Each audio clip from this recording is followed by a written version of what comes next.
قیامت کے دن رب کے سامنے جب ہماری حاضری ہو، جب ہم سے اللہ تبارک و تعالی اللہ کے رسول صلی اللہ علیہ وسلم کے سامنے پیشی ہو، تو ہم کہہ سکے اللہ کے رسول صلی اللہ علیہ وسلم نے جو فرمایا کلکم راعی وکلکم مسئول عن رعیتہ، اس کے مصداق ہم عمل کر کے آئے ہیں۔ یا پھر اللہ نے قرآن میں جو یہ باتیں کہی ہے یا ایھا الذین آمنوا قوا انفسکم واہلیکم نارا، اپنے آپ کو اور اپنے گھر والوں کو جہنم کے عذاب سے بچاؤ، اس پر ہم عمل کر کے آئے ہیں۔ اپنے گھر والوں کو بھی اپنے آپ کو بھی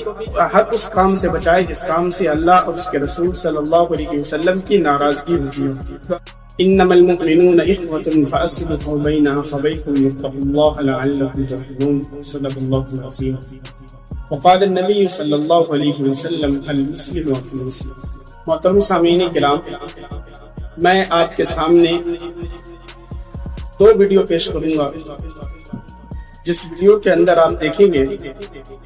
کہ اللہ تبارک و تعالیٰ نے رشتوں میں کتنی زیادہ محبت رکھی۔ سب سے پہلے ویڈیو یہ دیکھیے۔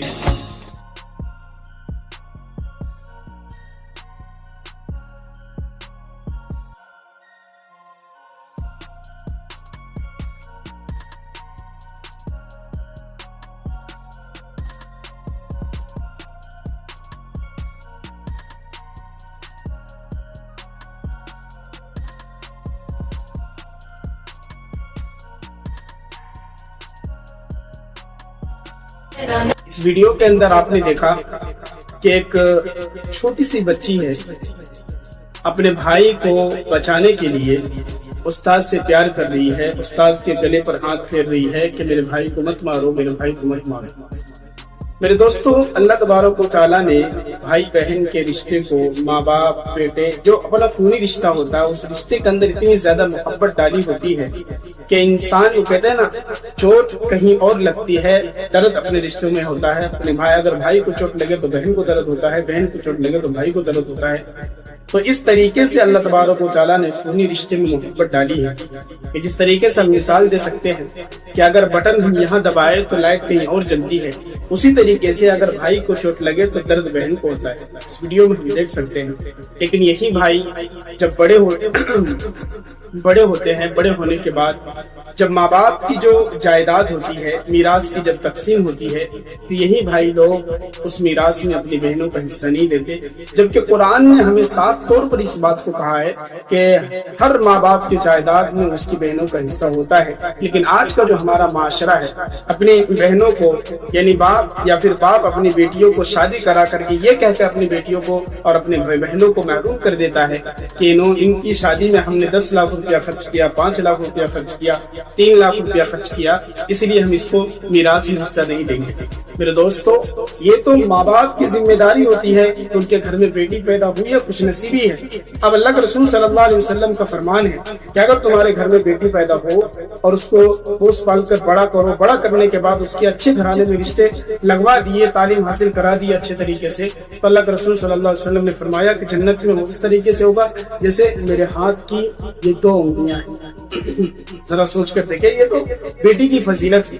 لیکن اس کے اندر یہ نہیں اللہ کے رسول صلی اللہ علیہ وسلم نے فرمایا کہ اگر بیٹی کی شادی کرا دیا، اچھی تعلیم دلا دیا، اب اس کے میراث کے جو حصہ ہے وہ ختم ہو جائے گا۔ نہیں، یہ ماں باپ کا حق ہوتا ہے۔ اگر بھائی ہے تو بھائی کا بہن پر حق ہوتا ہے کہ اس کی شادی کرائے اچھے گھرانے میں، اس کی اچھی تعلیم دلائے، لیکن اس سے یہ ثابت نہیں ہوتا کہ اس کی میراث کا حصہ ہڑپ لیا جائے۔ آپ نے پہلا ویڈیو دیکھا، اب دوسرا ویڈیو دیکھیں۔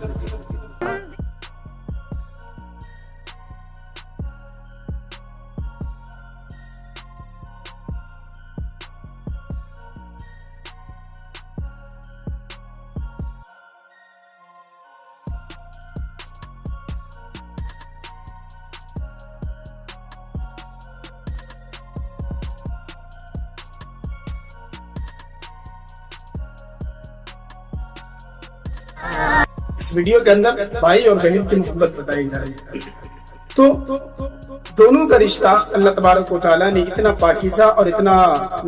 پیارا بنایا ہے کہ کسی ایک کو بھی تکلیف ہو تو کسی ایک کو چوٹ لگے تو دوسرے کو تکلیف ہوتی ہے۔ اس لیے ہمارے پاس اگر بہن ہے یا ہمارے پاس اگر بھائی ہے ہمیں اس کی قدر کرنی چاہیے، اس کی عزت کرنی چاہیے اور ان کے حقوق کو ہڑپ نہیں کرنی چاہیے۔ اگر ان کو حقوق ہے اس حقوق کی ادائیگی ہمارے اوپر ذمہ داری بنتی ہے۔ آپ قرآن اٹھا کر دیکھ لیں، حدیث آپ پڑھ کے دیکھ لیں، آپ کو پتہ چلے گا۔ حالانکہ یہ تو ہمارے رشتہ دار ہیں۔ اللہ کے رسول صلی اللہ علیہ وسلم نے پڑوسیوں کے بارے میں فرمایا کہ جبرائیل علیہ الصلوۃ والسلام میرے پاس آئے اور پڑوسیوں کا اتنا زیادہ حقوق بیان کیا تو مجھے ڈر ہو گیا کہ ایسا نہ ہو کہ پڑوسیوں کے بارے میں یہ کہہ دے کہ اس کو میراث میں حصہ دو۔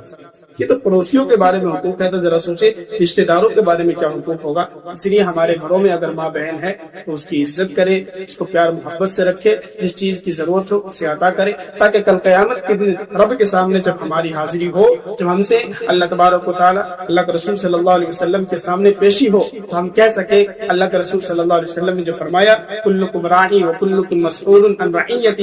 اس کے مصداق ہم عمل کر کے آئے ہیں۔ یا پھر اللہ نے قرآن میں جو یہ باتیں کہی ہے یا ایھا الذین آمنوا قوا انفسکم واہلیکم نارا، اپنے آپ کو اور اپنے گھر والوں کو جہنم کے عذاب سے بچاؤ، اس پر ہم عمل کر کے آئے ہیں۔ اپنے گھر والوں کو بھی اپنے آپ کو بھی ہر اس کام سے بچائے جس کام سے اللہ اور اس کے رسول صلی اللہ علیہ وسلم کی ناراضگی ہوتی ہے۔ دعا کرے اللہ تبارک و تعالی مجھے اور آپ کو کہنے سننے سے عمل کرنے کی توفیق عطا فرمائے۔